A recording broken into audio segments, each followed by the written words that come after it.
Depuis les temps anciens, les dieux ont créé des monstres appelés les nôtres pour ravager le monde. L'humanité a dû lutter désespérément contre ces créatures, mais leurs armes primitives pouvaient à peine infliger de dégâts. Cependant, chaque fois qu'une force violente surgit pour menacer le monde, des individus ayant le pouvoir de la vaincre apparaissent également. Et cet homme était l'un d'entre eux. Il sauta directement d'en haut et ordonna à son camarade de passer en mode combat. La fille là-haut s'est soudainement transformée en une forme ressemblant à une déesse, puis a aidé l'homme dans sa descente, gelant toute la zone environnante. Le monstre lui lança des pierres, mais avec juste un coup d'épée. Il a généré une force glaciale qui a transformé les pierres et le monstre lui-même en glace. Il a lutté pour se libérer, et alors qu'il s'est lancé pour attaquer, l'homme a immédiatement bondi et lui a asséné un coup à la tête.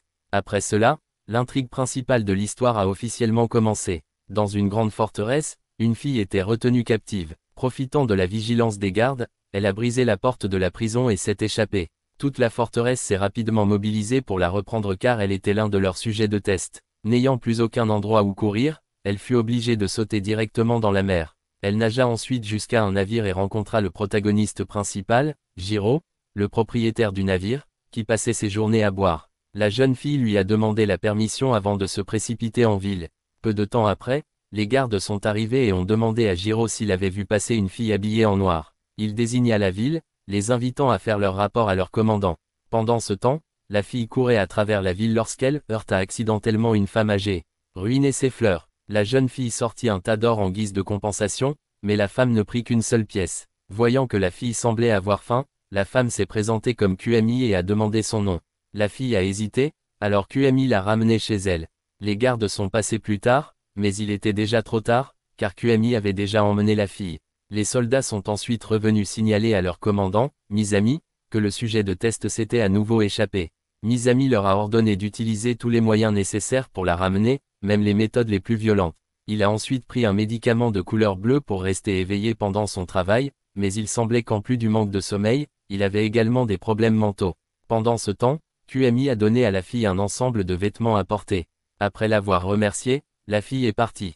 Le lendemain matin, le Jiro est arrivé en ville. Alors qu'il passait devant un jeune vendeur ambulant, elle le reconnut comme quelqu'un qui semblait avoir été un chasseur de monstres. Cependant, il a demandé s'il y avait un moyen de gagner de l'argent à cet endroit. La jeune fille l'a dirigé vers la chasse aux monstres de la ville prévue pour l'après-midi, où des récompenses étaient distribuées en fonction du nombre de participants. Cependant, si quelqu'un mourait, la guilde de chasse ne prendrait pas la responsabilité. Elle a remarqué que Jiro semblait avoir perdu l'esprit d'un chasseur. Après cela, elle a continué à installer son stand pour vendre des marchandises. Au même moment, la fille aux cheveux roses passait par hasard. La vendeuse de rue a profité de l'occasion pour présenter ses marchandises. Elle a expliqué que cette ville prospérait grâce à la chasse aux monstres et autres grandes créatures. Malgré les dommages causés par ces créatures à la ville et à ses habitants, leur viande et leur graisse étaient très précieuses, conduisant à l'émergence de la profession de chasseur de monstres. La fille aux cheveux roses s'est intéressée à une bague en forme de chat et le vendeur a expliqué qu'il s'agissait d'une bague de fiançailles. On dit qu'il s'agit d'un artefact de guidage capable de sauver le monde des monstres. Cependant, pour l'utiliser, il fallait conclure un contrat avec quelqu'un d'autre. Une fois le contrat rempli, la force vitale du porteur serait drainée, ce qui en ferait essentiellement un anneau maudit. La fille aux cheveux roses a accidentellement mis la bague, ne laissant au vendeur d'autre choix que d'insister pour qu'elle l'achète. Pendant ce temps, Jiro est arrivé à l'événement de chasse. Parce qu'il utilisait un pseudonyme peu impressionnant, les gens pensaient qu'il s'agissait d'un homme ordinaire, incapable de quoi que ce soit de remarquable. L'histoire se déplace ensuite vers la capitale impériale, où la guerrière Tsurugi rencontre le conseil et le roi. Elle a demandé de diviser l'armée pour protéger le peuple des monstres. Mais le conseil refusa, insistant pour que toutes les forces militaires soient concentrées autour du centre impérial afin de défendre uniquement cette zone. De retour à l'expédition du chasseur, le monstre semblait cette fois être un sanglier colossal avec deux défenses en forme de forêt, qui pourrait s'étendre jusqu'à traverser la roche et consommer les minéraux qu'elle contient. Les chasseurs ont commencé à attirer la créature vers les murs de la ville. Toute la ville fut immédiatement avertie que le monstre approchait. Les 3 chasseurs chargés de l'y conduire ont accompli leur mission, mais l'un d'eux a été envoyé voler dans le mur par la charge du monstre. Du haut du mur, le gyroscope a dû sauter. Il lança une lance pour bloquer les coups du sanglier avant de se précipiter pour sauver le chasseur blessé. Une fois l'homme sauvé avec succès, les chasseurs ont rapidement lancé des flèches explosives pour abattre le monstre. La bête a finalement été vaincue et Misami a remarqué de manière inattendue les actions de Jiro. Cette nuit-là, la ville a organisé une fête pour célébrer la chasse réussie. Le chasseur Jiro avait pris la parole pour lui rendre hommage et lui avait donné le surnom de Lightning. Plus tard dans la nuit, Mizami est soudainement venu voir Jiro. Jiro a demandé ce que le commandant impérial voulait de lui, ce à quoi Mizami a laissé entendre de manière cryptique que Jiro était autrefois un guerrier, possédant le pouvoir de lutter contre les monstres. Cependant, Jiro a rejeté cette affirmation comme une erreur d'identité et s'est éloigné. Pendant ce temps, la fille aux cheveux roses et le jeune vendeur de rue rentraient chez eux. Le vendeur de rue a décidé de laisser la fille aux cheveux roses rester chez elle pendant un certain temps. Soudain, une rafale de vent emporta le chapeau de la jeune fille aux cheveux roses, révélant son visage aux soldats, qui commencèrent immédiatement à la poursuivre. Elle s'enfuit vers le port, mais fut frappée de manière inattendue par une flèche. Au même moment, les gardes de la ville découvrent un monstre entrant dans la ville.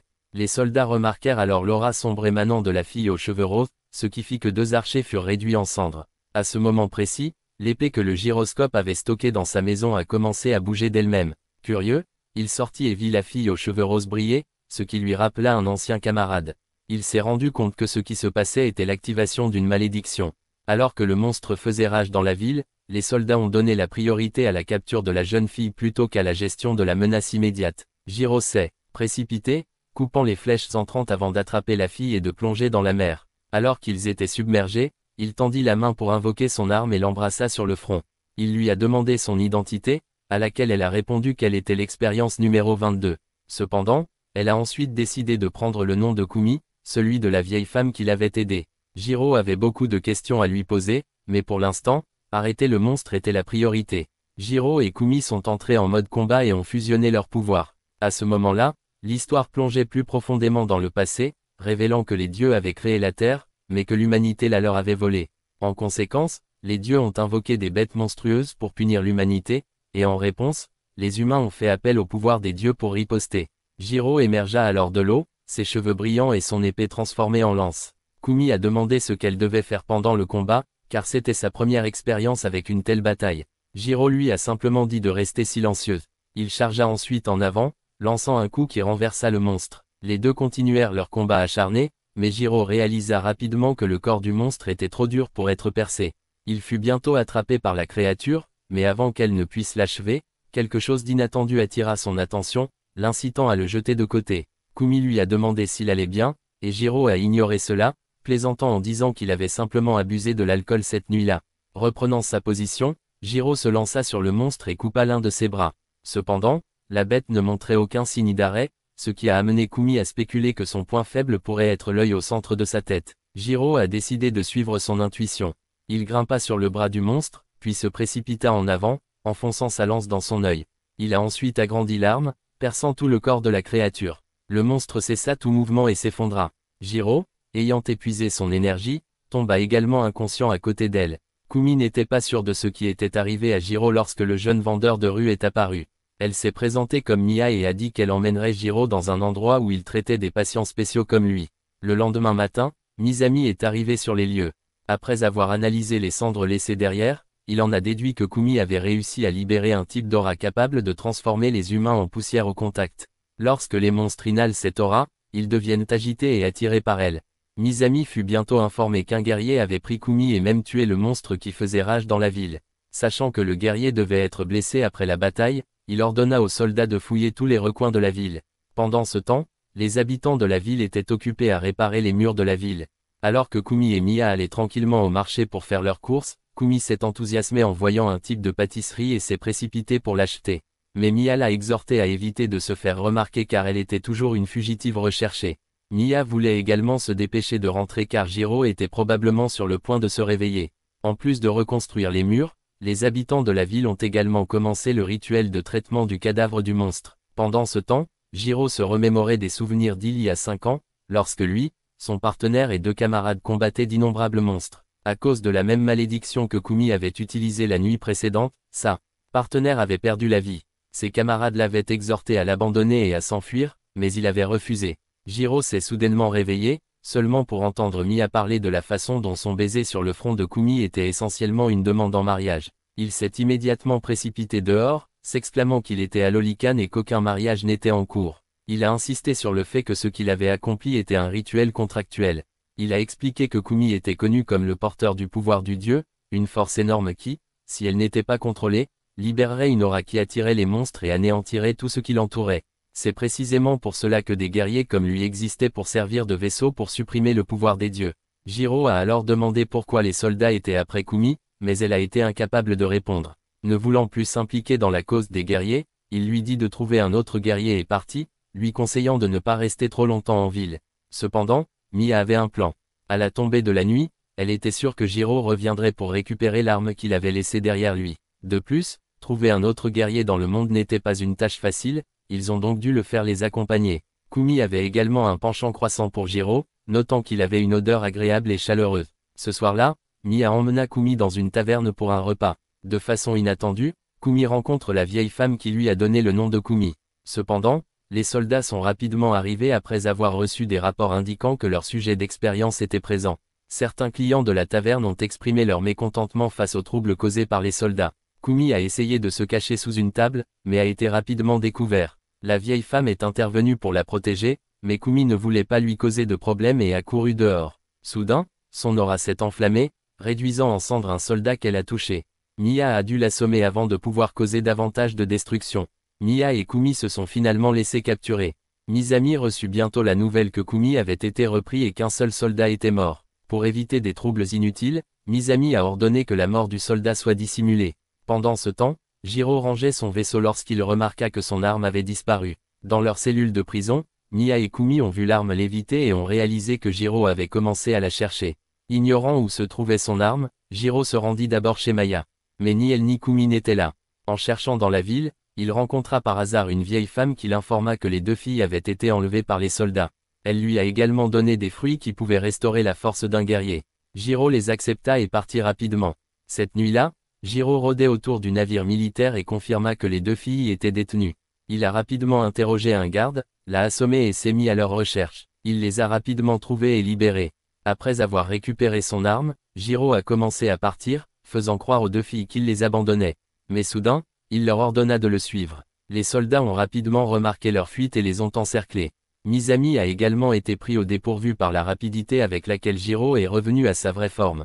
Jiro a ensuite dit aux deux filles de s'accrocher à son arme avant de sauter directement dans la mer. La lance s'éleva dans les airs, les entraînant tous les trois avec elle. Ils retournèrent tous les trois au vaisseau de Jiro. Il a demandé à Maya de démarrer et de diriger le navire pendant que lui et Kumi travaillaient ensemble pour se débarrasser des soldats poursuivants. Puis, combinant leurs forces, Jiro et Kumi lancèrent un assaut direct sur le navire militaire, perçant sa coque et le coulant. N'ayant plus d'autre choix, Jiro fut désormais contraint d'accompagner Maya et Kumi, car tous les trois étaient officiellement devenus des fugitifs recherchés par l'armée. Après avoir réparé le navire, Jiro voulait partir pour la prochaine ville le plus tôt possible. Le lendemain matin, le navire militaire fut réparé et Misami rencontra deux capitaines, leur demandant de revenir avec lui pour reprendre les recherches. Pour l'instant, la poursuite de Kumi a été temporairement interrompue.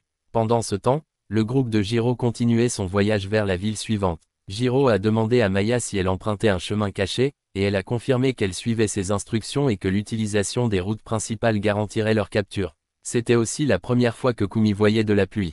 Soudain, Maya arrêta le vaisseau, incitant Jiro à sortir et à enquêter. Ils tombèrent bientôt sur un immense ravin. Maya a expliqué qu'en raison des pluies fréquentes dans cette région, les vallées étaient devenues extrêmement développées.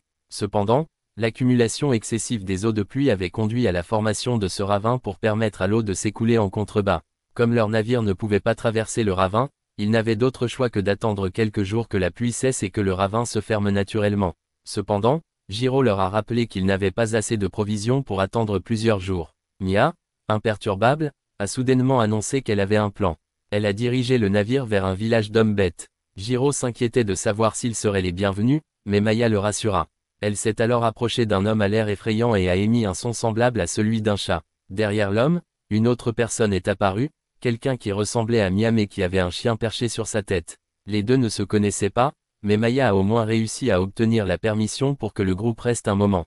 Les enfants du village sortirent bientôt pour jouer avec Kumi et Jiro, mais Jiro les gronda sévèrement, incitant Kumi à les emmener ailleurs. Alors qu'ils jouaient avec les enfants, Kumi a été invitée à participer à un jeu de saut à la corde. Bien qu'elle ait été un peu maladroite au début et qu'elle soit tombée, elle a remarqué qu'une fille s'était éloignée des autres. Pendant ce temps, les deux capitaines militaires ont grossi et l'un d'eux a repéré un monstre ressemblant à une baleine dans la mer. D'après ce qu'ils savaient, les monstres marins n'attaquaient généralement pas les humains comme le faisaient ceux sur Terre. Cela les a amenés à se demander quelle était la différence fondamentale entre les deux types. Ils ont également discuté du fait que Misami ne semblait pas intéressé à poursuivre Kumi davantage.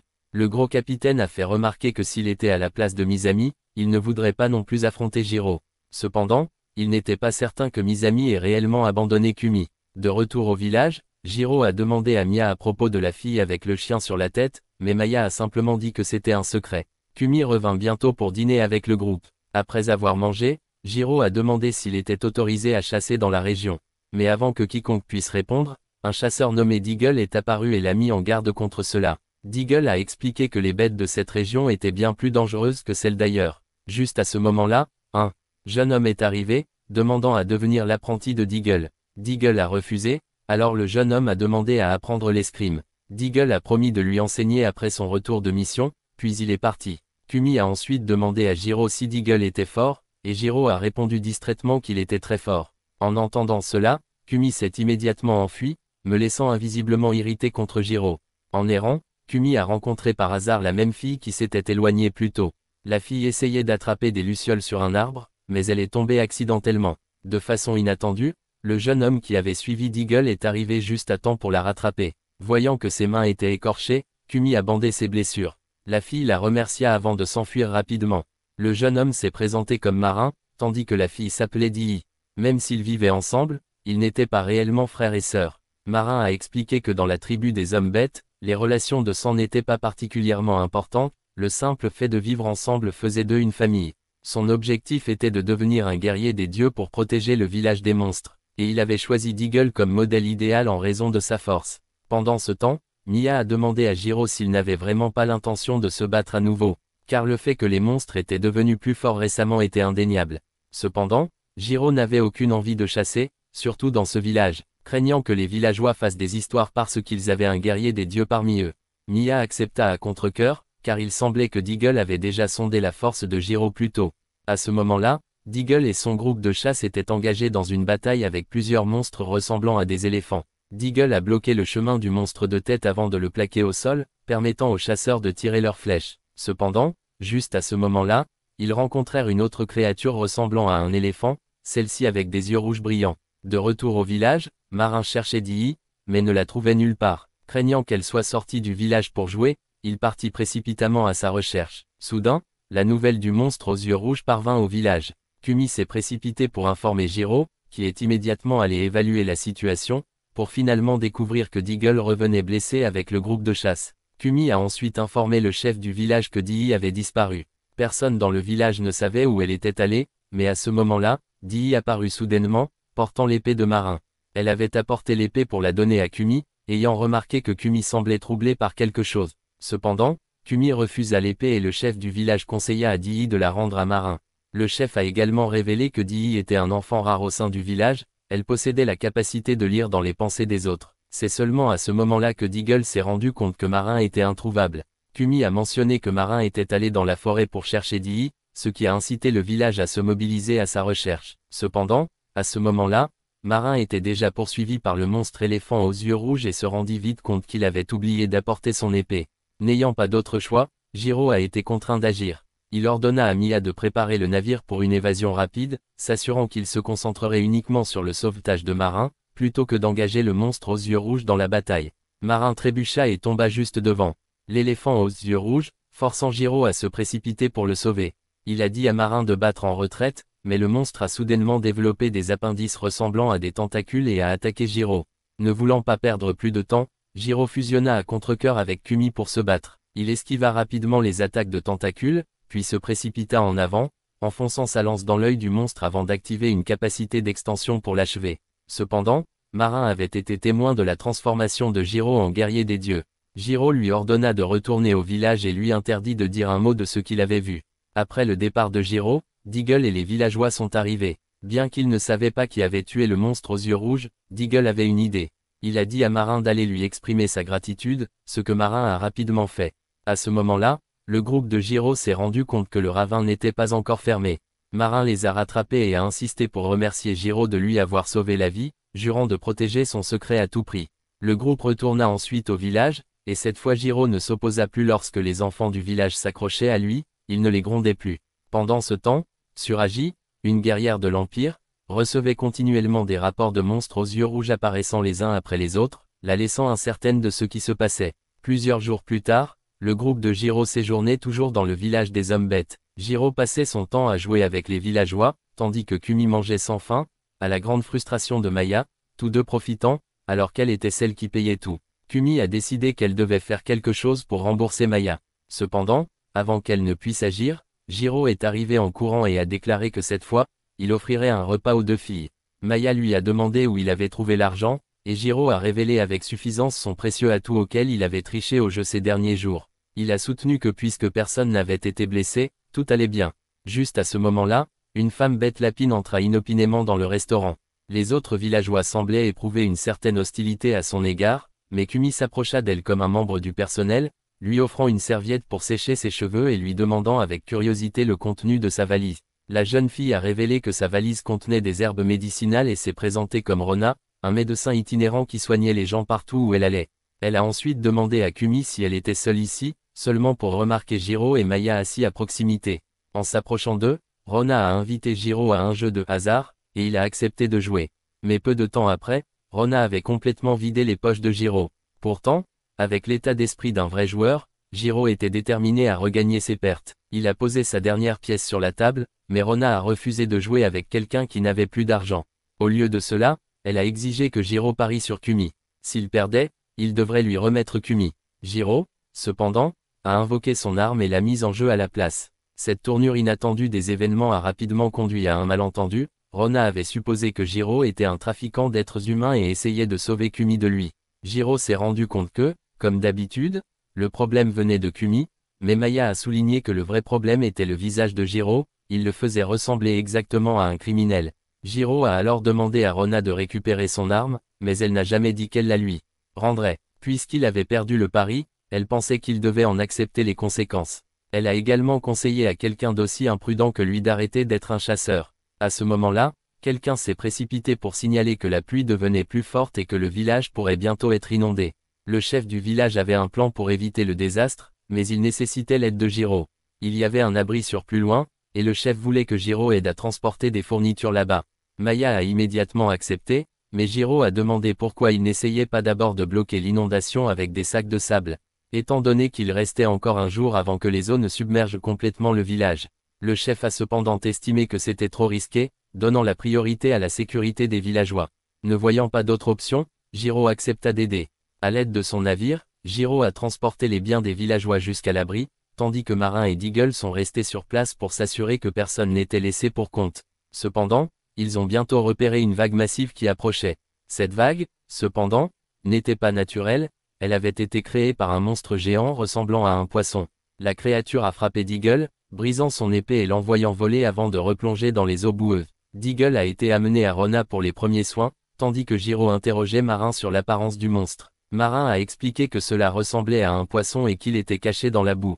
Comme ce n'était pas un type aux yeux rouges, Jiro a décidé de penser à une stratégie différente pour y faire face. Rona a ensuite renvoyé l'arme de Jiro vers lui, précisant qu'il s'agissait seulement d'un acte solitaire, et non d'un retour. Deagle a demandé à Marin d'accompagner Jiro, car Marin avait déjà vu la créature, et avait la capacité de voir dans le noir, il pourrait peut-être aider Jiro d'une manière ou d'une autre. Jiro autorisa à contre-cœur Marin à le rejoindre, à condition qu'il suive les ordres. Mia s'est également jointe, ce qui a donné envie à Kumi d'y aller. Cependant, Rona avait besoin que Kumi reste et l'aide, alors Jiro la rassura en lui disant que comme ce n'était pas un monstre aux yeux rouges, il pouvait le gérer lui-même.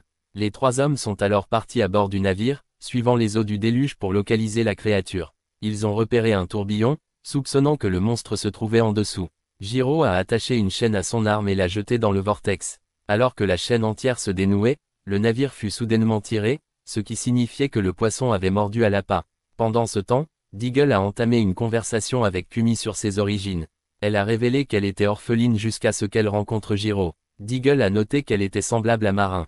Cependant, contrairement à Kumi, Marin était trop gentil pour être un véritable chasseur. Deagle pensait que Marin avait besoin de découvrir davantage le monde avant de devenir un guerrier, et que Jiro était un meilleur professeur pour lui que Deagle lui-même. De retour au tourbillon, Jiro a traîné le monstre poisson avec lui, dans l'intention de ne pas le tuer, mais de le relâcher dans la rivière. Comme il s'agissait d'une créature aquatique qui n'attaquait pas naturellement les humains, il pensait qu'elle avait seulement été agitée par le déluge. Cependant, à ce moment-là, le monstre s'est réveillé de manière inattendue avec ses yeux rouges et a brisé la chaîne, arrêtant tout le navire. Jiro s'est soudainement retrouvé à lutter contre la créature désormais beaucoup plus forte. Pendant ce temps, de retour au village, Rona a demandé à Kumi si elle connaissait les guerriers des dieux et ceux qui portaient le pouvoir des dieux. Kumi a répondu qu'elle en avait entendu parler par Jiro. Rona a ensuite développé davantage son idée, expliquant que les guerriers des dieux existaient pour protéger ceux qui portaient le pouvoir divin. Cependant, tout au long de son parcours de traitement des patients sur le champ de bataille, elle n'avait vu que des guerriers essayant d'exploiter ceux qui possédaient un pouvoir divin. Kumi n'était pas d'accord avec l'opinion de Rona sur Jiro, estimant qu'il n'était pas le genre de personne que Rona décrivait. Bien que Rona ait réalisé que Kumi venait de révéler quelque chose par inadvertance, elle avait déjà soupçonné la vérité, Jiro était un guerrier des dieux. Deagle l'avait probablement compris également. Rona avait l'intention de donner quelques conseils à Kumi, mais soudain, Deagle cria de douleur, prétendant avoir été empoisonné par le monstre poisson. Il a demandé d'urgence à Kumi de trouver Mia et de lui procurer un antidote, le croyant, Kumi s'est immédiatement enfui. En réalité, Deagle avait simulé la situation pour apaiser les inquiétudes de Kumi à propos de Jiro. En même temps, il a assuré à Rona que Jiro était une personne de confiance, elle ne devrait donc pas trop se méfier de lui. Pendant ce temps, Jiro était complètement impuissant face au monstre. Son corps s'était visiblement durci, ce qui l'empêchait de le percer sans le pouvoir de Kumi. Le poisson a ensuite étendu des appendices en forme de tentacules pour absorber l'eau, ce qui a fait grossir son corps. Il a commencé à tirer des balles d'eau à haute pression sur Jiro, le forçant à se défendre plutôt qu'à attaquer. Kumi arriva bientôt, à la recherche de médicaments pour Deagle, mais Mia n'avait pas d'antidote. Puisque Kumi était déjà là, Jiro l'a appelé pour l'aider dans le combat. Il avait observé qu'il pouvait utiliser la formation rocheuse sur la tête du poisson à son avantage. En se précipitant, il heurta le rocher, le faisant se briser et tomber, coinçant le poisson en dessous. Le monstre étant immobilisé, Jiro l'acheva rapidement d'un seul coup dans l'œil, comme il le faisait toujours. Le lendemain, tout le village s'est réuni pour exprimer sa gratitude au groupe de Jiro. Rona décide alors de voyager avec Jiro, faisant de lui son garde du corps pour rembourser sa dette. Juste avant le départ, Jiro était intrigué par la présence de Marin. Marin a révélé que Deagle l'avait confié à Jiro pour l'entraînement, ce qui signifie qu'il ferait désormais également partie du groupe. Jiro reprit alors sa pointe de lance à Rona, et elle réalisa qu'il n'avait jamais eu l'intention de la lui donner en premier lieu. En conséquence, elle a décidé de le considérer comme une dette et de le faire travailler pour le rembourser au fil du temps. Pendant ce temps, la scène se déplaçait vers les deux capitaines d'escouade. Tous deux avaient été réaffectés comme agents de sécurité dans un centre de recherche. Au cours d'une conversation informelle, le capitaine Mince a déploré que le travail avait été si chargé ces derniers temps qu'il n'avait pas pu rendre visite à sa nouvelle épouse. Le capitaine, de son côté, a déclaré que son salaire n'avait pas changé et que sa femme n'avait donc aucune plainte à formuler. Le capitaine Maigre, insatisfait de ses propres revenus, envisageait de changer de carrière. Le capitaine Costaud l'informa alors qu'il rejoignait la garde personnelle de Masami. Cependant, le poste n'était attrayant que pendant la première année. Par la suite, les membres ont été contraints de prendre des drogues jusqu'à perdre la raison. Et 6 mois plus tard, ils étaient transformés en machines, une fois devenus inutiles. Les machines n'étaient qu'un euphémisme pour désigner des personnes qui avaient perdu toutes leurs émotions et leurs souvenirs. Le capitaine Mince commença à se demander ce que l'Empire recherchait exactement dans cette installation. Mais le costaud capitaine a admis que leur rang n'était pas assez élevé pour accéder à de telles informations. De retour auprès du groupe de Jiro, Rona avait désormais appris pourquoi ils étaient poursuivis par l'Empire. Elle a également remarqué que Jiro n'avait pas encore complètement maîtrisé le contrôle du pouvoir de Kumi, ce qui la conduisait à croire qu'il était incompétent. Bien que Jiro soit dans le cockpit, il entendit quand même sa remarque et l'interpella subtilement. Rona remarqua alors la bague de Kumi et la reconnut comme une création des habitants de la forêt, une race à longue durée de vie qui résidait dans la forêt de cristal. La plupart de leurs bijoux ont été hérités des générations précédentes. Mia a suggéré qu'ils rendent visite aux habitants de la forêt pour en savoir plus sur le but de l'anneau. Cependant, pour atteindre leur campement à partir d'ici, il leur faudrait près d'un demi-mois. Le groupe s'est tourné vers Jiro, leur chef de facto, pour voir s'il était prêt à partir. Comme il n'avait pas de projet particulier, il a décidé de continuer ses tâches de babysitting et de voyager avec eux. De manière inattendue, Jiro a arrêté le vaisseau lorsqu'il a remarqué que quelqu'un bloquait leur chemin. En sortant, Marin fut choqué de reconnaître l'homme, c'était Zen, un guerrier qui visitait fréquemment le village et l'avait entraîné. Le groupe s'est présenté à Zen, qui s'est renseigné sur leur destination. En apprenant que leur route passerait par le territoire de la tribu montagnarde, il les avertit que la tribu n'était pas particulièrement accueillante envers les étrangers. Cependant, comme Zen avait des liens avec eux, il proposa d'écrire une lettre de présentation, ce qui permettrait au groupe de passer en toute sécurité. Zen écouta le récit de Marin et apprit les événements qui s'étaient déroulés dans le village, comprenant pourquoi Marin avait choisi de suivre le groupe de Jiro. Cependant, Jiro et les autres ont seulement réalisé maintenant qu'une partie de la raison pour laquelle Marin les avait rejoints était de remercier Jiro pour avoir sauvé le village. Après avoir fini d'écrire la lettre, Zen la remit au groupe et rappela à Marin de bien apprendre de Jiro. De retour sur le navire, Jiro a informé Mia et le groupe qu'il aurait des ennuis si la tribu des montagnes voyait son visage. Donc, une fois arrivé, il avait prévu de rester à l'intérieur du navire. Cela était dû à un conflit non résolu entre lui et la tribu, mais il a dit aux autres de ne pas s'en inquiéter. En arrivant au village de la tribu montagnarde, Rona et Mia sont sortis pour saluer les habitants. Là, ils ont rencontré une autre personne qui ressemblait à Mia mais portait un chapeau en forme de lion. Après une brève conversation, Mia a présenté la lettre de Zen au chef de la tribu. Après l'avoir lu et avoir vu le nom de Jiro, toute la tribu a commencé à appeler bruyamment Jiro pour qu'il sorte. Jiro n'avait aucune idée de la raison pour laquelle Zen s'était donné tant de mal pour causer des problèmes inutiles. Réalisant qu'il avait déjà été exposé, il s'avança à contre-cœur et salua le chef de la tribu, Baben. Grâce à Zen qui a parlé en son nom, Baben a décidé de pardonner à Jiro. Pendant ce temps, Suriji a demandé l'aide d'un noble pour convaincre le conseil de diviser les forces militaires, et les envoyer éliminer les monstres à travers l'Empire. Cependant, comme le reste du conseil, le noble a rejeté l'idée, estimant qu'il n'était pas nécessaire d'envoyer des troupes pour aider les tribus demi-humaines. Il la provoqua alors subtilement avec des mots bien sentis, la forçant à repartir les mains vides. En sortant, Suriji se rendit compte que le noble avait dû faire quelques préparatifs préalables. Il n'était pas du genre à la provoquer à moins d'avoir déjà prévu une contre-mesure. Désormais, son seul espoir reposait sur Zen. De retour dans la tribu des montagnes, Jiro a été forcé de participer à un match de lutte. Son premier adversaire était un guerrier costaud qui a rapidement poussé Jiro au bord du ring. Cependant, Jiro a réussi à tenir bon et a ensuite jeté son adversaire hors du ring. Le match ne s'est pas arrêté là, un autre challenger est intervenu immédiatement. Alors que Jiro se battait, Kumi observa sa force de ses propres yeux. Pendant ce temps, elle est devenue curieuse à propos du nom de Baben. Rona a expliqué que la tribu montagnarde avait pour tradition de donner à ses enfants des noms peu impressionnants, croyant que si un enfant portait un nom trop grandiose, le dieu de la mort s'y intéresserait et le réclamerait plus tôt. Marin a également exprimé son désir de grandir rapidement afin de pouvoir se débarrasser de son propre surnom d'enfant. Jiro a rapidement vaincu son deuxième adversaire, mais d'autres challengers se sont empressés de se manifester. Finalement, il s'est retrouvé encerclé, mais Baben est intervenu et a ordonné à tout le monde de reculer, déclarant qu'il serait lui-même l'adversaire de Jiro. Baben n'a pas perdu de temps et a ouvert le combat avec une frappe dévastatrice. Jiro a esquivé en permanence avant de finalement porter un coup de poing sur Baben, mais cela n'a pratiquement fait aucun dégât. Baben a alors attrapé le bras de Jiro, l'a soulevé dans les airs et l'a violemment jeté au sol. Jiro resta immobile après l'impact, faisant de Baben le vainqueur, reconnaissant la force de Jiro. Baben a appelé tout le monde à l'encourager. Cette nuit-là, Baben a organisé un festin pour le groupe de Jiro. Pendant le repas, Jiro a demandé à Baben s'il lui en voulait encore d'avoir tué de nombreux membres de la tribu montagnarde dans le passé. Cependant, Baben a expliqué que son peuple était composé de guerriers par nature, ils étaient toujours prêts à tuer ou à être tués. En conséquence, leur tribu n'a pas entretenu de haine. La seule chose qui comptait pour eux était la force, et Jiro avait prouvé qu'il méritait le respect. Baben a ensuite mentionné que Jiro était très populaire parmi les femmes de la tribu des montagnes. Jiro a supposé que les deux filles de son groupe étaient encore des enfants, mais Baben l'a corrigé en déclarant que les femmes des tribus montagnardes étaient naturellement petites. C'est pourquoi leurs hommes ont dû faire de grands efforts pour les protéger. Il a même proposé d'arranger un mariage pour Jiro s'il était intéressé, à moins que Jiro n'ait déjà quelqu'un avec qui il s'était engagé. En regardant le groupe de Jiro, Baben a demandé de manière enjouée à chaque membre, y compris Marin. Aux yeux de Baben, l'amour était l'amour, quel que soit le sexe. Il a ensuite conseillé à Jiro que s'il le souhaitait un jour, il pourrait laisser un enfant à la tribu des montagnes. Baben a promis de prendre bien soin de l'enfant et d'en faire un guerrier.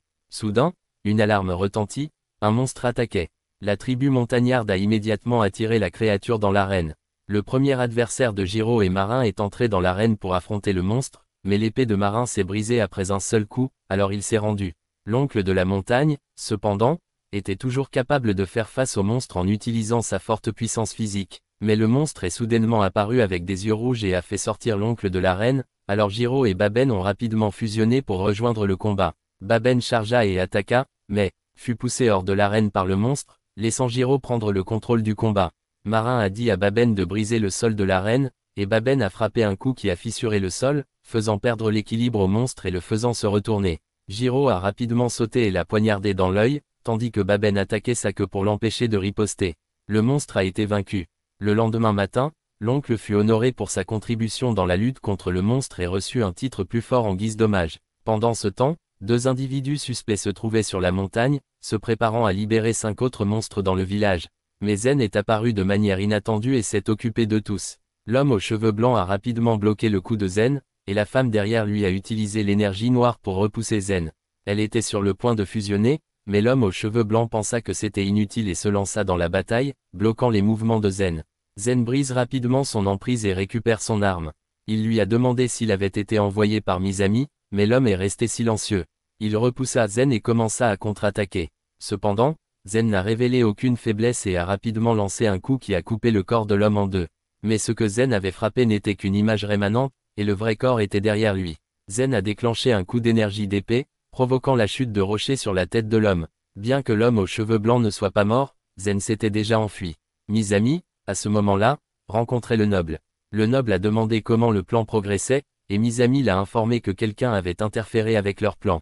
Cependant, le noble ne voulait pas encore faire face à l'obstruction et décida de jouer un peu plus longtemps avec Surigi. Il pensait que Surigi ne faisait que soupçonner son plan, il voulait donc lui fournir davantage d'indices pour lui faire croire qu'il était celui qui était à l'origine des récents déchaînements de monstres. Ce n'est qu'après cela qu'il lancerait officiellement son plan. Le noble a également posé des questions sur les troubles survenus dans la ville de départ, et Misami a estimé que cela ne valait pas la peine de s'en préoccuper. Les sujets testés ne pouvaient pas survivre longtemps en dehors du centre de recherche. Le noble a rappelé à Misami de clarifier la distinction entre la classe dirigeante et ses subordonnés, indiquant clairement un avertissement. Misami, comprenant l'implication, a choisi de l'ignorer et est parti pour revenir. Pendant ce temps, Marin avait assisté à un entraînement de gyroscope de nuit et avait décidé de le rejoindre. Jiro pensait qu'il ne pouvait pas enseigner à Marin, car il utilisait une lance, pas une épée. Mais quand il a vu Marin balancer l'épée de manière incorrecte, Jiro a quand même décidé de lui donner des instructions détaillées. Les 2 hommes s'entraînèrent jusqu'au matin, moment auquel la femme de Baben vint les appeler pour le petit déjeuner. Après un repas satisfaisant, la femme de Baben a demandé au groupe de partager quelques histoires intéressantes de leur voyage, car ils étaient des invités rares dans le village. Après avoir discuté un moment, les 2 parties ont réalisé que l'apparition récente de monstres plus forts, ainsi que ceux aux yeux rouges, était un problème notable. Non seulement ce village, mais d'autres villages ont également rencontré des monstres aux yeux rouges. Cependant, Baben croyait que sa tribu était forte et n'avait pas peur des monstres aux yeux rouges. Mais lorsqu'ils retournèrent au navire, Kumi se sentit coupable, pensant que l'apparition des monstres aux yeux rouges était de sa faute. En effet, Jiro s'en doutait également, car chaque fois que Kumi émettait de l'énergie noire, les monstres apparaissaient et devenaient soudainement rouges. Cependant, Jiro a estimé que Kumi n'avait perdu le contrôle qu'une seule fois pendant leur séjour au port, donc l'apparition répétée des monstres aux yeux rouges était probablement due à autre chose. Jiro est ensuite allé rencontrer Baben et lui a dit qu'il voulait enquêter sur les monstres aux yeux rouges. Baben le dirigea vers une carrière sur la montagne, d'où la vue était excellente, et Jiro pouvait observer d'où venaient les monstres aux yeux rouges. Baben lui a ensuite donné un type de carburant que sa femme avait déterré pour faire fonctionner le dirigeable. Il l'a mis dans le moteur pour un test et a dit à Mia de démarrer le moteur. En effet, ce carburant fonctionnait très bien et aidait le dirigeable à s'élever assez haut, mais sa durée de vie n'était que d'une nuit, il fallait donc en tirer le meilleur parti. Le groupe s'est ensuite dirigé vers la zone minière. Marin, qui se trouvait au sommet du dirigeable, a rapidement repéré le site minier, mais celui-ci était attaqué par un monstre. Jiro a ensuite chargé Marin de rassembler la tribu montagnarde pour défendre le site minier, tandis que lui et Kumi trouveraient un moyen de grimper au sommet de la montagne pour observer. Mia a donné à Marin une nouvelle épée et lui a demandé d'en prendre bien soin. Marin s'est alors précipité pour combattre le monstre. Grâce à la nouvelle technique qu'il avait apprise de Jiro, Marin a pu couper l'une des jambes du monstre. Mais lorsque ses yeux sont devenus rouges, Marin n'a eu d'autre choix que de se retirer dans la mine avec la tribu des montagnes. À ce moment-là, Baben conduisit un groupe de soldats sur place et il s'occuperait lui-même du monstre. Pendant ce temps, Jiro et Kumi ont été amenés près du sommet de la montagne. Jiro sentit la présence de quelqu'un doté d'un pouvoir divin là-haut et soupçonna que ces individus étaient liés à l'apparition des monstres aux yeux rouges. Il s'est ensuite approché de 2 personnes au sommet de la montagne et a été surpris de découvrir que l'homme aux cheveux blancs était son ancien coéquipier, Façade. Cependant, la Façade avait oublié son propre nom et ses gyroscopes. Façade a permis à Jiro de partir, mais Jiro a refusé et a sorti son arme. Réalisant que Jiro était un guerrier des dieux, Façade attaqua immédiatement. Jiro a été repoussé et a dû fusionner avec Kumi pour se battre. Cependant, même sans fusionner, Fakad était toujours aussi fort que Jiro lorsqu'il avait fusionné. Les deux ont été projetés dans des coins opposés, mais maintenant Jiro devait affronter le partenaire de Fakad.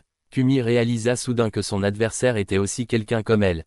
Jiro s'est rendu compte qu'ils étaient tous deux des copies et des sujets expérimentaux créés par le centre de recherche. Cependant, Kumi Noire croyait qu'elle était différente de Kumi Blanche. Elle se considérait comme unique et prévoyait d'utiliser des mesures extrêmes en activant la malédiction pour le prouver. Baben a dû se précipiter pour l'arrêter et créer une opportunité pour que Jiro se retire. Mia a ensuite piloté le dirigeable pour récupérer Jiro, et il a décidé d'emmener Kumi avec lui. Le groupe a dû partir, laissant Baben et la tribu des montagnes s'occuper du reste. Puis, nous avons vu les trois vieilles femmes effectuer une sorte de rituel, toutes cherchant désespérément la bague de fiançailles, celle que possédait Kumi. Pendant ce temps, Baben et la tribu des montagnes avaient été vaincus par Fakad, même si Fakad n'avait pas encore fusionné. Pendant ce temps, Jiro n'arrêtait pas de réfléchir aux raisons pour lesquelles Fakad était devenu la personne qu'il était devenu. Kumi ne pouvait toujours pas s'empêcher d'être choqué après avoir vu sa propre copie et s'être rappelé des choses horribles que le centre de recherche lui avait faites. Marin a ensuite demandé à Rona la raison de l'apparition de quelqu'un de très similaire à Kumi. Rona ne le savait pas, mais elle était certaine que Jiro était confronté à un problème. Le dirigeable a été soudainement frappé par la foudre et est tombé directement dans la forêt. Pendant ce temps, Zen rapporta à Tsurugi sa rencontre avec Fakad. Elle savait qu'elle n'avait eu affaire qu'au noble, mais pas encore à Masami. Elle a donc demandé à son associé d'organiser une rencontre avec le roi. Pendant ce temps, Jiro essayait de réparer le dirigeable, mais se rendit compte qu'il lui faudrait peut-être attendre jusqu'au matin pour trouver une solution car le vent était trop fort. Soudain, Jiro remarqua un pétale de fleurs voler jusqu'à son visage, alors il courut rapidement pour chercher quelque chose. Il a remarqué une sorte de fleur violette ici et a averti le groupe d'être prudent car un monstre pourrait apparaître. Le lendemain matin, Mia et Marin ont réussi à réparer le dirigeable et à le faire fonctionner à nouveau. Le groupe a continué son voyage. Après un moment, Mia a annoncé qu'ils avaient atteint le territoire du peuple cornu. Le groupe a remarqué que Jiro ne semblait pas très heureux, alors ils lui ont demandé s'il avait causé des problèmes avec le peuple cornu. Et même si c'était le cas, il serait encore acceptable de l'admettre maintenant. Mais il a insisté sur le fait qu'il n'y avait rien. Cependant, ses actions semblent suggérer le contraire. Rona a deviné que la réaction de Jiro était probablement liée à une femme, mais il a rejeté la suggestion et a dit à Mia d'accélérer. À leur arrivée, Mia a parlé avec une autre Mia portant un chapeau de poulet et lui a demandé la permission de rester là un moment. Le chef de la tribu est alors venu rencontrer le groupe et a demandé à Jiro s'il avait brisé la malédiction. À la surprise générale, Jiro s'inclina et l'appela père. Le groupe a ensuite suivi le chef de la tribu pour effectuer une cérémonie. Après avoir terminé la cérémonie, Jiro est parti et le groupe a interrogé le chef à propos de Jiro. Il a expliqué que Jiro était son gendre et que sa fille, qui était également l'épouse de Jiro, était décédée 5 ans auparavant. La raison pour laquelle Jiro était venu le voir si tard était probablement à cause de la malédiction. Mia avait entendu parler de la malédiction et avait expliqué que c'était une malédiction pour les guerriers comme Jiro. S'il souhaitait devenir le réceptacle d'un nouvel être doté d'un pouvoir divin, il devrait oublier tous les souvenirs de l'autre précédent. Le fait que Jiro n'ait pas oublié sa défunte épouse indiquait qu'il n'avait pas pleinement accepté de devenir un vaisseau pour Kume. Le chef de la tribu a alors demandé à Kume de trouver Jiro sur la tombe de sa fille, espérant que cela pourrait l'aider à résoudre ses troubles intérieurs. En effet, Jiro était sur la tombe de sa femme, se remémorant des événements survenus 8 ans auparavant, alors qu'il venait de commencer sa carrière de chasseur. Une fois, il avait été aidé de manière inattendue par Tuka, qui deviendrait plus tard sa femme, avec un lancer de couteau bien chronométré qui lui avait créé une ouverture pour achever un monstre. C'est ainsi qu'ils se sont rencontrés pour la première fois, et Tuka a vu aider Jiro comme un moyen de le remercier de l'avoir aidé à dessiner une belle image. Tuka a utilisé son art pour souligner les faiblesses de Jiro, il a donc décidé de l'inviter à le rejoindre, à dessiner à chaque fois qu'il se battait afin qu'il puisse découvrir ses propres faiblesses et s'améliorer. Kume arriva finalement et demanda à saluer Tuka. Pendant ce temps, Tsurigi était allé rencontrer le roi pour lui rendre compte du complot du noble et de Misami.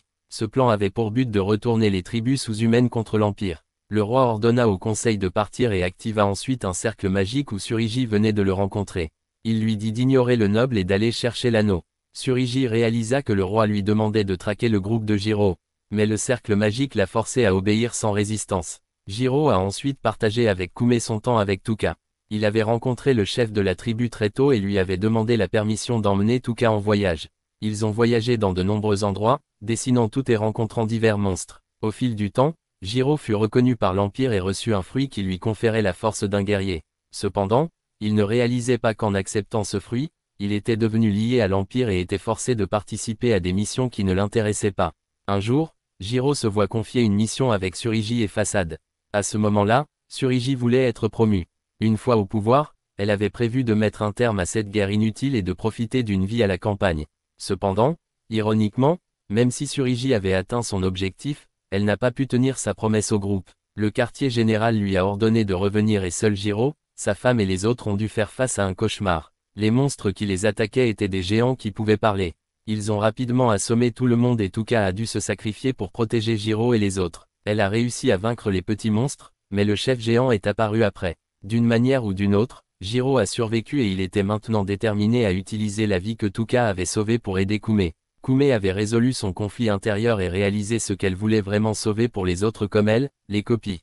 À ce moment-là, le chien de Jiro a soudainement senti un monstre qui s'approchait. Façade et Black Kume avaient mené une horde de monstres jusqu'au village de la tribu de la Corne pour tenter de capturer Jiro. Pendant ce temps, Misami a reçu une question. Que se passerait-il si Façade entrait en contact avec Jiro et retrouvait ses souvenirs? Si cela arrivait, Misami s'occuperait lui-même de Façade. Il avait également créé de nombreuses autres copies de Black Kume et avait ordonné qu'elles soient envoyées dans des zones désignées. Le village s'avança alors pour affronter la horde de monstres. Jiro et Kume, quant à eux, étaient arrivés pour rencontrer Façade et Black Kume. Black Kume pensait qu'elle n'avait pas besoin de l'aide de Kume, mais Kume restait déterminé à sauver son homologue à tout prix. L'histoire revient ensuite à un certain temps en arrière, lorsque Misami a commencé à collaborer avec le noble pour mener des expériences. Il a créé de nombreux sujets expérimentaux, avec l'objectif commun de créer un vaisseau capable de libérer de l'énergie noire sans être tué par elle. Les expériences impliquaient également l'implantation de cellules monstrueuses dans des corps humains, et l'un de ces hybrides était Façade. De nombreuses autres expériences ont été menées et Kume, ou sujet 22, est apparu lorsque tout a commencé à changer. Kume a été continuellement injectée de drogue et forcée de répéter une commande pour activer ses pouvoirs. Cependant, elle a survécu à plusieurs épreuves. Puis, un jour, Misami a réalisé que la clé pour déclencher la poussée d'énergie noire chez les sujets était d'induire un sentiment de danger mortel. Il a forcé Kume et un de ses clones à s'entretuer. Kume n'a pas résisté, mais lorsque le clone l'a poignardé, elle a été obligée de libérer l'énergie noire pour se protéger. Misami a obtenu les informations qu'il voulait, puis a fait emmener Kume au fort de la ville portuaire où elle était emprisonnée. Un employé aimable a essayé de la sauver et lui a dit que la mort n'était pas le salut que Misami lui avait fait croire. Malheureusement, l'employé a été rapidement découvert par Misami et exécuté. Kume a été renvoyée en prison, mais après un certain temps, elle a compris le sens des paroles de l'employé et elle a dû tenter de s'échapper. Ainsi, tout comme au début de l'histoire, elle a réussi à se libérer et voulait maintenant partager ce qu'elle avait réalisé avec ses clones. Cependant, Black Kume semblait assez têtu, alors Jiro a fusionné avec Kume pour la combattre. Il s'engagea rapidement dans une bataille avec la Façade, et Kume remarqua que cette Façade sentait beaucoup comme un monstre. Pendant ce temps, le noble alla à la rencontre du roi. Il a expliqué qu'il prévoyait de créer des guerriers qui n'auraient pas besoin de compagnons. Ces guerriers pourraient remplacer l'armée pour envahir les territoires d'autres tribus sous-humaines, les forçant à se soumettre au roi. Cependant, le roi craignait que l'expérience du noble échoue et unisse les tribus sous-humaines contre l'Empire. Le noble rassura le roi de ne pas trop s'inquiéter. Le chef de la tribu, à ce moment-là, rencontra par hasard Zen et lui dit que Jiro avait commencé à montrer des changements positifs. Jiro était alors en consultation avec Kume. Kume voulait attirer Black Kume vers la falaise pour qu'elle puisse essayer de la convaincre, tandis que Jiro retiendrait la Façade le plus longtemps possible.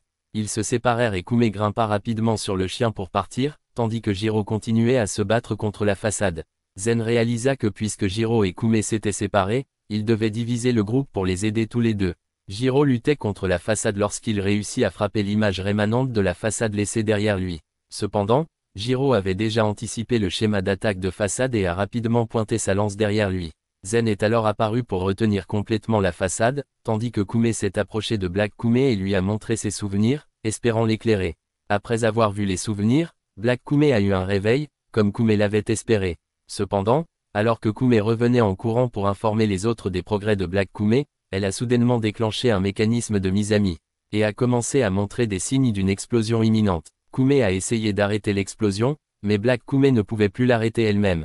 Façade a saisi cette opportunité pour s'échapper. Kume a ensuite utilisé son pouvoir pour supprimer l'explosion, mais l'impact de l'explosion sur Black Kume était irréversible et elle est décédée. Kume avait le cœur brisé parce qu'elle ne pouvait toujours pas sauver personne. Dans les jours qui ont suivi, Jiro est resté aux côtés de Kume pour prendre soin d'elle. Kume reprit bientôt connaissance et rencontra Rona, qui l'informa qu'elle avait changé d'équipe pour que Jiro puisse se reposer. Rona la rassura en lui disant que tout le monde était en sécurité, donc Kume n'avait pas besoin de trop s'inquiéter. Après avoir donné ses médicaments à Kume, Rona lui a permis de se reposer. À ce moment-là, Rona a commencé à se souvenir de 3 ans auparavant.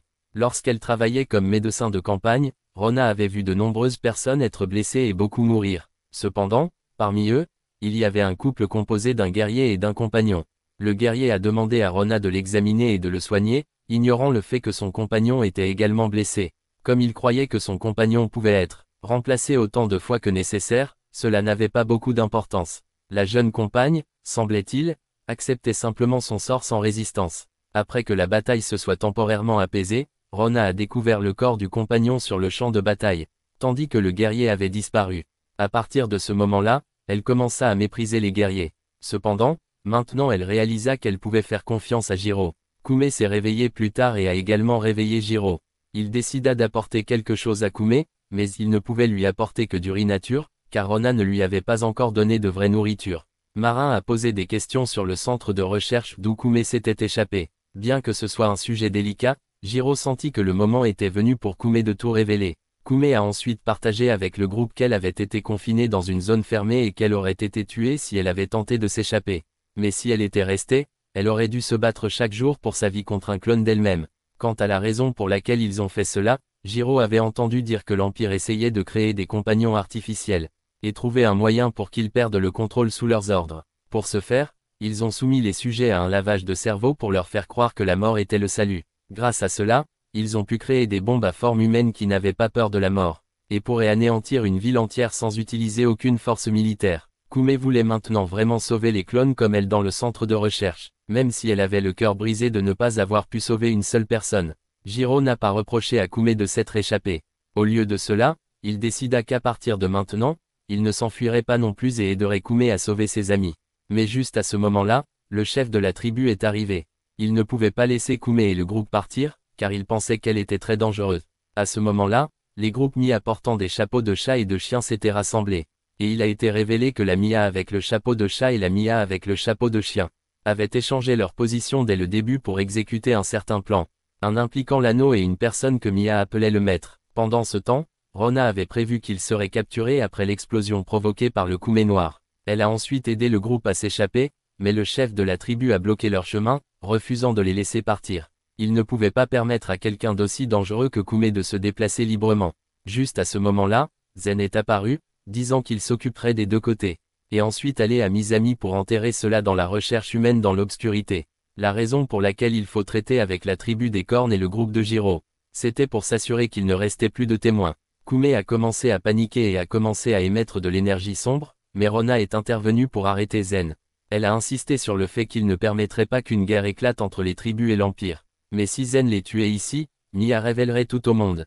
S'assurer que le groupe ne serait pas blessé. Le chef de la tribu s'est également rendu compte que Mia n'était pas présente sur les lieux lorsque tout s'est produit. Zen a accepté à contre-cœur de laisser le groupe partir indemne. Le chef de la tribu, le groupe de Zen et de Jiro se sont ensuite réunis pour discuter de leur plan. Bien que le chef de la tribu ait accepté de les laisser partir, le reste du village pourrait ne pas l'accepter. Mais si Jiro parlait, peut-être que le village serait d'accord car il avait un lien avec la tribu. Le chef de la tribu s'exprimait pour empêcher les autres tribus d'interférer. Une fois tout réglé, le groupe décide de partir le lendemain. Zen rit car il semblait que Rona avait déjà tout planifié à l'avance. Le lendemain matin, Mia a ramené le navire pour récupérer le groupe de Jiro. Le chef de la tribu leur a indiqué la direction de l'ouest, qui les conduirait au territoire de l'Empire. Pendant ce temps, Surigi était arrivé à la demeure de la tribu de la forêt pour une raison quelconque. Pendant ce temps, Kumi réalisa qu'elle était sur le point de retourner à l'endroit d'où elle s'était autrefois échappée. Le groupe s'est alors avancé et a révélé qu'ils avaient préparé un cadeau pour elle. Le groupe lui avait trouvé un nouveau surnom. Elle ne s'appellerait plus Sujet 22. Désormais, elle sera connue sous le nom de Kumi in Bloom. Elle hésita un instant puis se précipita pour embrasser Jiro, car elle aimait vraiment son nouveau surnom. À ce moment-là, le noble commença à penser que Mizami le trahirait bientôt. Mais il avait également un plan de remplacement prêt. Alors maintenant, il attendait juste de voir qui agirait en premier, lui ou Mizami. Pendant ce temps, le groupe de Jiro avait trouvé le centre de recherche, mais ils étaient sûrs qu'ils n'auraient pas assez de temps. Pour persuader tous les clones, Alors pour l'instant, ils ont décidé de les faire tous sortir et de les droguer. Les convaincre pouvaient attendre. Jiro entra alors avec confiance par la porte principale, provoquant rapidement la sonnerie des alarmes. Misami était intrigué parce que Kumi était de retour. Misami avait prévu d'envoyer un clone au combat, en lui donnant une drogue pour stimuler la colère. Mais Fasad est intervenu, voulant affronter Jiro lui-même. Misami a accepté à contre-cœur, à condition que Fasad s'occupe de lui rapidement. Misami avait remarqué que la façade montrait des signes indiquant qu'elle devait être éliminée. Les soldats ont été rapidement anéantis par Jiro avec une seule frappe, et les deux capitaines de l'équipe se sont rendus volontairement, car ils n'étaient pas payés davantage pour risquer leur vie. En entrant, Jiro rencontra à nouveau une façade. Jiro a essayé de rappeler à Fasad ses souvenirs passés, mais il semblait ne rien entendre. La façade a ensuite été créée à partir d'images pour tromper Jiro, mais Kumi a pu indiquer l'emplacement exact de la façade. Jiro a ensuite brisé un morceau de roche sur la poitrine de Fasad, ce qui a permis à Fasad de retrouver momentanément de vieux souvenirs. Il s'est enfui et le groupe de Jiro s'est regroupé. Fasad a ensuite rencontré Misami et lui a demandé de récupérer ses souvenirs. Cependant, Misami a décidé qu'il était temps de se débarrasser de la façade.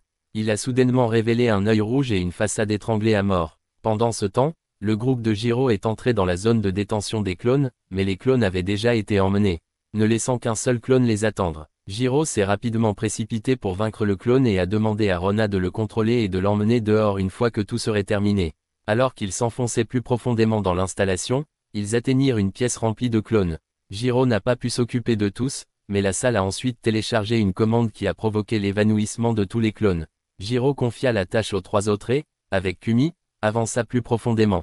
Les deux finirent par atteindre une pièce cachée où se trouvait Misami et le monstre que Jiro avait rencontré 5 ans auparavant. Misami pensait qu'il n'avait plus besoin de façade ni de clone. Ce dont il avait besoin maintenant, c'était de Kumi, car elle s'était développée au point de pouvoir contrôler ses pouvoirs à volonté. Fasad, qui n'était pas encore mort, avait restauré la pierre sur sa poitrine pour continuer à se battre. Misami, se considérant désormais comme un être juste après les dieux, considérait les humains et les demi-humains comme de simples insectes inférieurs. Ses yeux sont devenus rouges, et peu de temps après, un troisième œil est apparu, et son corps s'est transformé en un monstre semblable à celui gigantesque derrière lui. Le groupe de Rona avait fini de s'occuper des clones de Kumi et avait décidé de laisser les autres à Jiro. À ce moment-là, Jiro était frappé par Misami, incapable de se relever.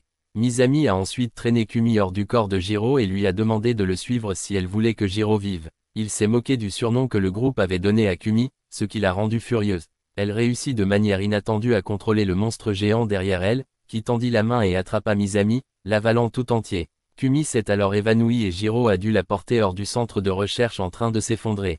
En sortant, le groupe fut confronté de manière inattendue à Tsuragi, qui avait amené avec elle le chef de la tribu des gens de la forêt.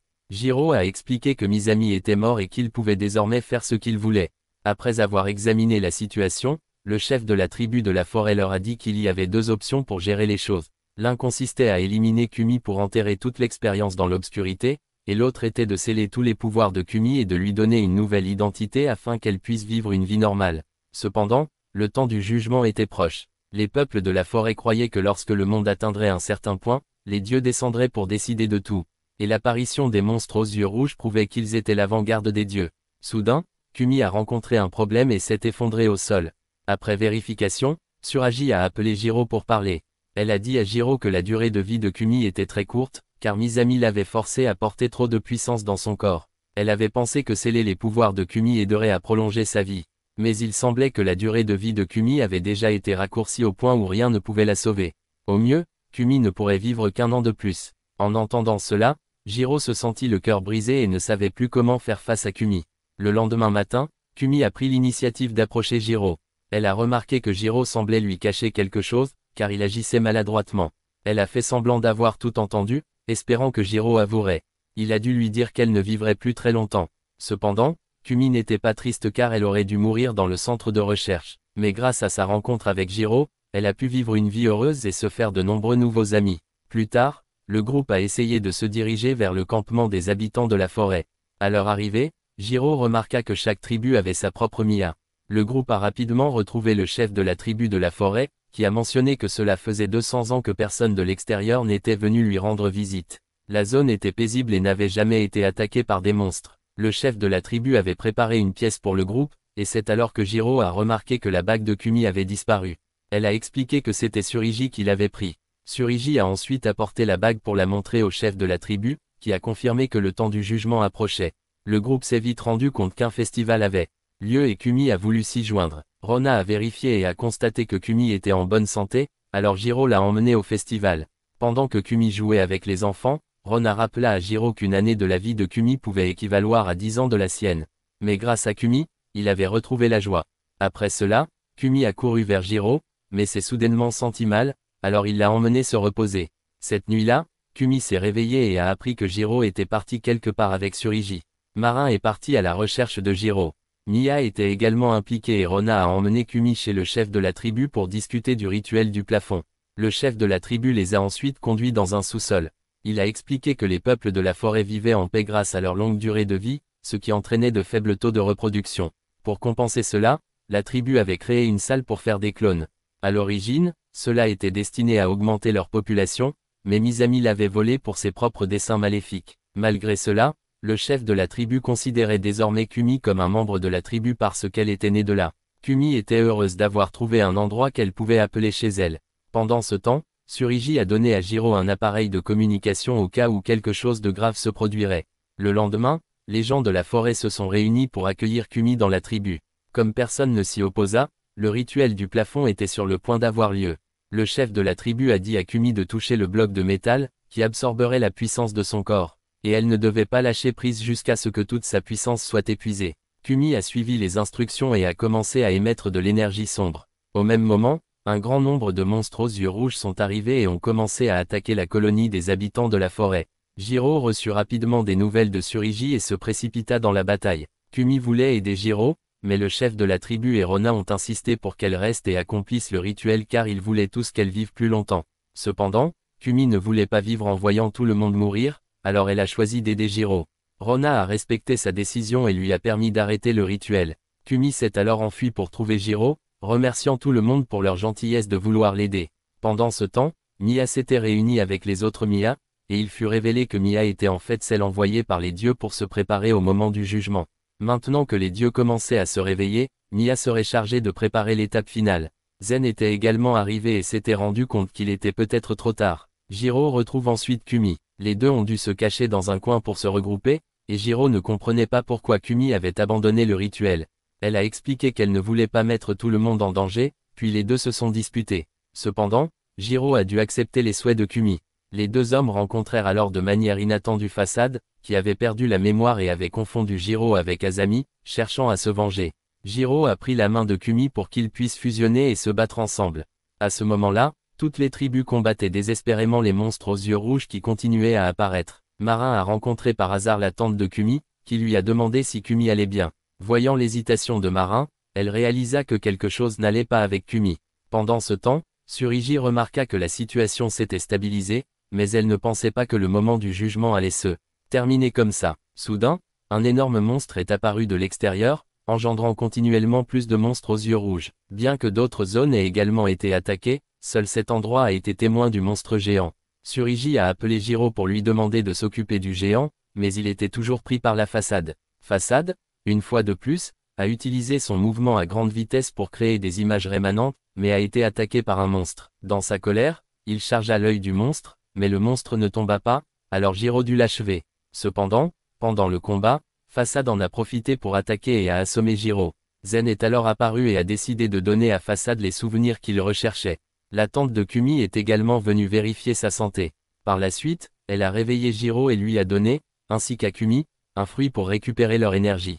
Lorsqu'un monstre est apparu, la tante de Kumi l'a fait disparaître avec un mouvement puissant. Jiro réalisa que la tante de Kumi était également quelqu'un doté d'un pouvoir divin. Elle a ensuite dit à Jiro et Kumi de s'occuper du monstre géant pendant qu'elle et Zen s'occupaient des choses ici. Rona, qui travaillait au service médical, a été conseillée par les médecins de se reposer car elle semblait épuisée. Mais elle ne voulait pas se reposer pendant que d'autres se battaient encore. Pendant ce temps, Marin aidait à évacuer les gens et les enfants, tout en recherchant Mia. Zen a réussi à briser l'une des épées de Façade, mais sa propre épée s'est fissurée dans le processus. Les deux échangèrent des coups puissants, et l'épée de Zen se brisa en premier. Façade a rapidement poignardé Zen dans le dos, mais Zen a utilisé l'épée brisée pour poignarder Façade dans la poitrine, le poussant dans l'abîme. Même si Zen savait que cette Façade ne mourrait pas, il espérait qu'elle créerait au moins de nouveaux souvenirs. Marin a finalement trouvé Surigi pour lui poser des questions sur Mia, mais Surigi ne savait pas où elle était. Des monstres affluaient dans la zone, alors Surigi a demandé à Marin de ramener la bague à Kumi. Tandis qu'elle fusionnait avec son partenaire pour faire face aux monstres, les tribus commençaient à perdre du terrain face aux monstres, de la ville portuaire au village des hommes bêtes et à la tribu des hommes à cornes. Jiro avait constamment tué des monstres tout au long du chemin, mais leur nombre était toujours écrasant. Il commença à s'inquiéter que Kumi ne puisse pas tenir jusqu'à ce qu'il puisse vaincre le monstre géant. Pendant ce temps, Marin a eu la chance d'être récupéré par Mia, qui conduisait un bateau. Jiro réalisa que Kumi était sur le point de manquer de force, il savait donc qu'il devait vaincre le monstre géant d'un seul coup. Il grimpa ensuite sur un serpent géant et chargea l'œil du monstre géant. Bien qu'il ait frappé l'œil, il n'a pas été détruit et le monstre a fait pousser plus d'yeux.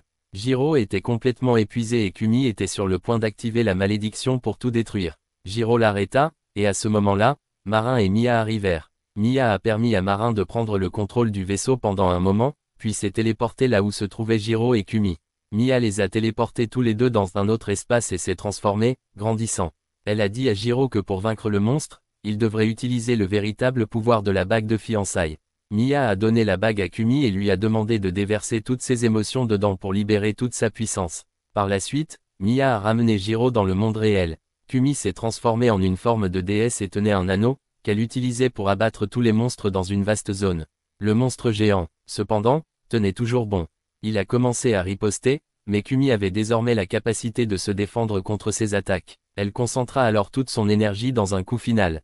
Ce coup serra étroitement le monstre géant, le comprimant jusqu'à sa limite absolue avant de le faire exploser. Avec le monstre géant détruit, les monstres de tout l'Empire ont soudainement cessé de bouger. Kumi est revenu à son état normal et Jiro a été séparé de son corps de manière inattendue. Marin s'est précipité pour retrouver tout le monde, toujours sous le choc de voir Mia, qui s'était transformée de manière inattendue en une sœur adulte. Mais alors que tout semblait toucher à sa fin, un étrange objet ressemblant à un navire est apparu dans le ciel. C'est là que se situe le véritable moment du jugement et c'est sur ce moment que se termine le film. Actuellement, il n'y a pas de suite, nous ne pouvons donc pas savoir ce qui se passera dans la prochaine bataille. Mais pour l'instant, nous devons dire au revoir à tout le monde. Merci.